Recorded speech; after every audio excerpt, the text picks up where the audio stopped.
We come to the end of 2020. Hallelujah.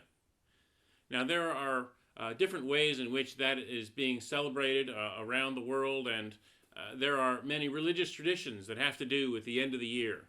The watch night service, for instance, is a tradition, particularly in the black church, that they recall that the Emancipation Proclamation was about to come out, and they stayed up all night for it. And that is one tradition about the coming of the new year and new hope.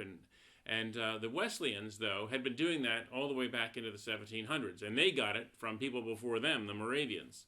And what they were doing was taking the ideas of taking stock of the previous year, looking at what could be learned from it, what to be grateful for, what could have been changed and could be better next year, and then looking ahead with a vision and with a vow to make a promise about how to do things better in the next year.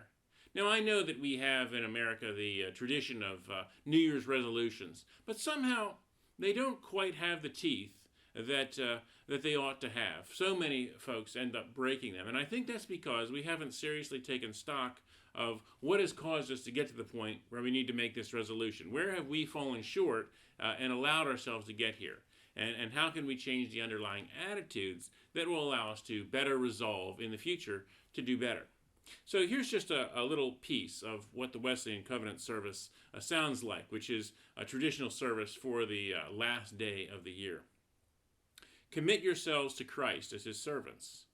Give yourselves to him, that you may belong to him. Christ has many services to be done. Some are more easy and honorable, others are more difficult. Some are suitable to our inclinations and interests, others are contrary to both. In some ways we may please Christ and please ourselves, but then there are other works where we cannot please Christ except by denying ourselves. It is necessary, therefore, that we consider what it means to be a servant of Christ. And so as we come to make resolutions, as we come to take stock of the year and then look forward to next year, let us first put into our minds, what does it mean to be a servant of Christ in our hearts? And when we naturally have that attitude, it will flow from us how we need to change and improve and resolve for the coming year. Happy New Year.